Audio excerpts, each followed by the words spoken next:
tous les maîtres ont laissé des diwan. Même ceux qui ne pensaient pas qu'un jour ils feraient de la poésie. Je pense à Moulana Jalaluddin Rumi. Jalaluddin Rumi, qui, rappelons-le, était l'élève de Ibn Arabi, lui-même élève de Sidi Bouddha. Et vous savez que quand son cheikh Shamsuddin Tabriz lui a dit « écris de la poésie », au début, il n'a pas voulu. Et ce n'est que lorsque son maître a disparu qu'il s'est mis à écrire de la poésie. Et là, justement, nous voyons que le soufisme, il est vrai, c'est une cognition, c'est un système, bien sûr, éthique, mais pas seulement. Si les 2 premiers chapitres sont réservés à des initiés et exigent une initiation, il y a une 3e partie dans le soufisme qui est ouverte à tout le monde. Et c'est ce qu'on appelle l'esthétique. Cette esthétique, donc le soufisme, c'est aussi de l'art. Et justement, je citerai Deleuze qui disait « L'artiste est celui qui capte des forces invisibles et saisit ce qui se trouve enfui. » Et c'est là que nous nous rappelons le hadith Qudsi qui disait « J'étais, c'est Dieu qui parle par la langue du prophète, j'étais un trésor caché, j'ai voulu être connu et donc j'ai créé la création. » Il s'agit donc d'une quête d'un véritable trésor, le jawhar, que nous portons tous en nous et que nous cherchons. Parce que tout être humain est constitué de 2 parties. Il y a une partie qui est visible et qui est dimensionnée, qu'on appelle arad, une longueur, une largeur, ce que nous connaissons. Mais il y a une autre dimension que nous ne voyons pas, qui s'appelle le jawhar, c'est-à-dire c'est le joyau céleste qui existe en nous et que nous devons retrouver. Mais en fait, justement, cette poésie, puisqu'on parle de la poésie soufie, mais ce serait la même chose pour les formes d'art que vous êtes en train de voir et que l'Asie a développé, la musique, la peinture, ces enluminures, parce que tout ce que vous voyez ici, toute cette architecture en Asie, elle est inspirée par le soufisme. Et c'est pour ça que, en fait, l'art soufi a une caractéristique importante. Dans l'art profane, on parle de ce qu'on appelle l'objet d'art. C'est-à-dire, on considère que celui qui regarde ou qui lit cette œuvre d'art, c'est lui le sujet, et l'objet, c'est l'objet de sa lecture ou l'objet de sa vision.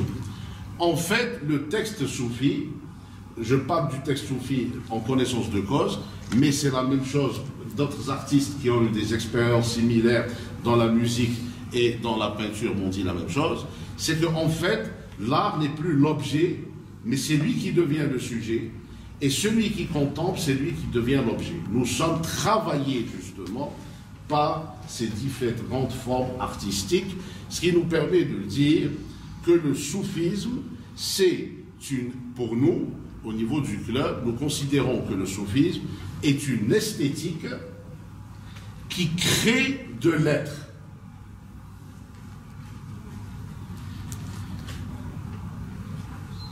Et là, donc, nous continuons pour dire que, en fait, la poésie mystique, elle crée un espace-temps spécifique qui relève de l'espace-temps du dialogue entre l'âme et Dieu, espace-temps de la rencontre des âmes, espace-temps où le poème devient une création, une co-création et participe à l'incarnation continue, à la réception de l'incréé dans le créé, de l'infini dans le fini, parce que ce sont des moments privilégiés où nous voyons justement 2 choses qui nous paraissent antinomiques, qui vont en fait, à un moment donné, communier. C'est-à-dire cette énergie principielle que nous venons, qui est nécessaire, et quelque chose qui est de l'ordre du contingent, qui est en fait l'homme.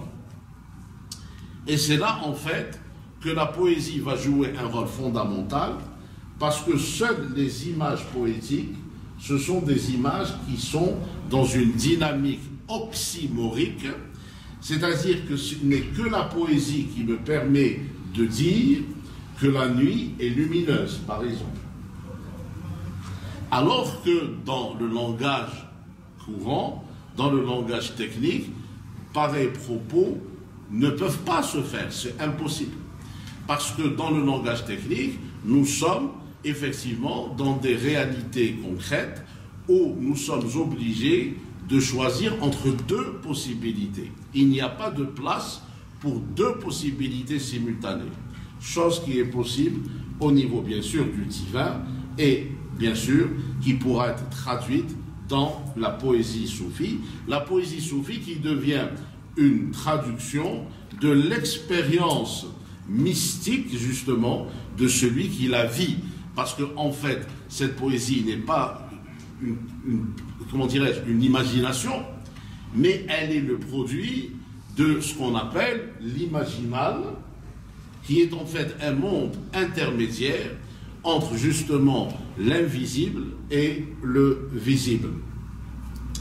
Et là, je vais citer Hadja Eva de Vitré de Meyrovitch, qui nous avait initié à Rumi, et qui disait: la poésie soufie, en fait, est la mise au diapason d'un cosmos sacralisé.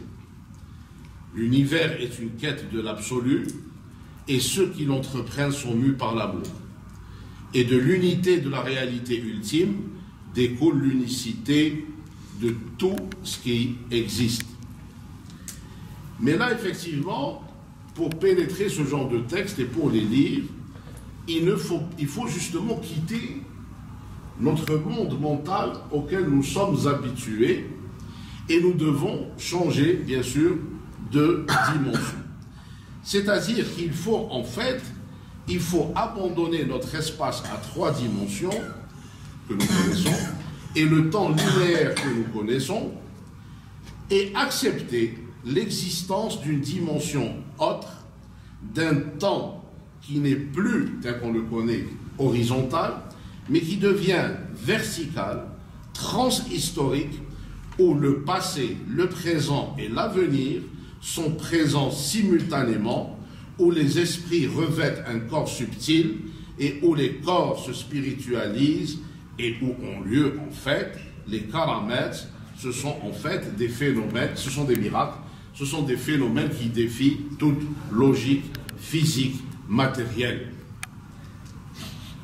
Et c'est ainsi que nous reprenons ce que disaient Omar Hamani et Patricia Mons dans le grand diwan d'Ibn Arabi qui a été traduit, et qui disait en fait que tout poème, tout tableau, toute œuvre artistique, là il parle de soufi, s'offre à la méditation du lecteur, à la contemplation du spectateur de chaque époque comme une création nouvelle, d'abord pour un dialogue avec soi-même.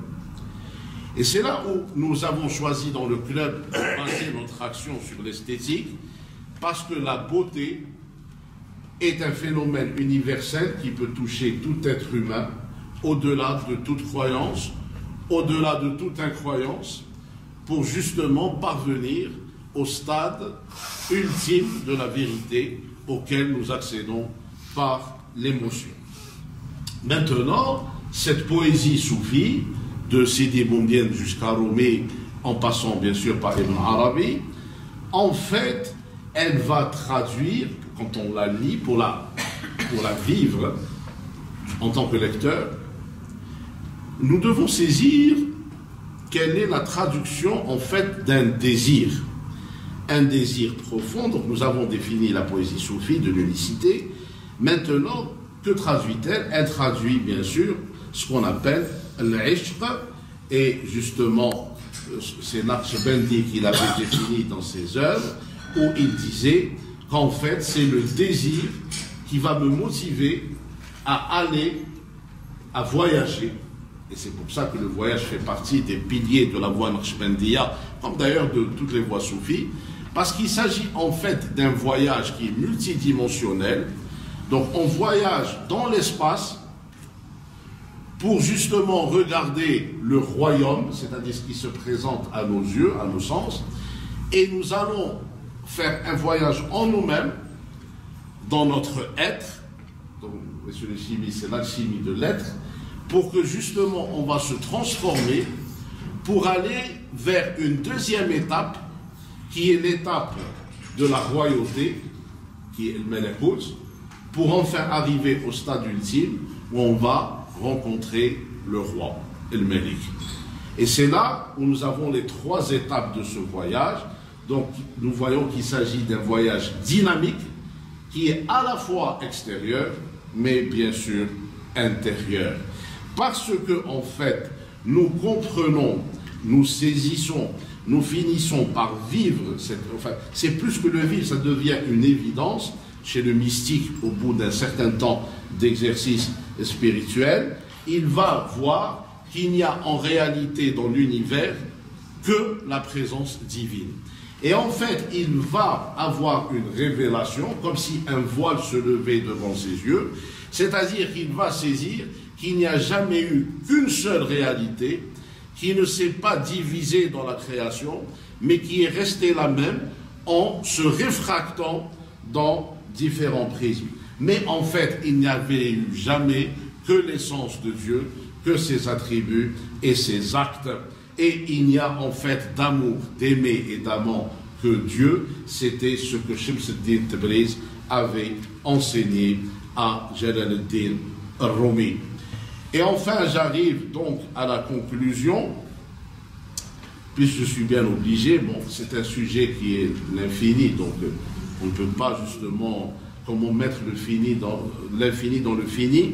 Mais en fait, je voudrais conclure pour reprendre ce que disait un chercheur, M. Khaled Romo, dans son livre « Le Coran déchiffré selon l'amour », et où il les invite justement, par la poésie, par l'esthétique soufie, à dépasser le clivage.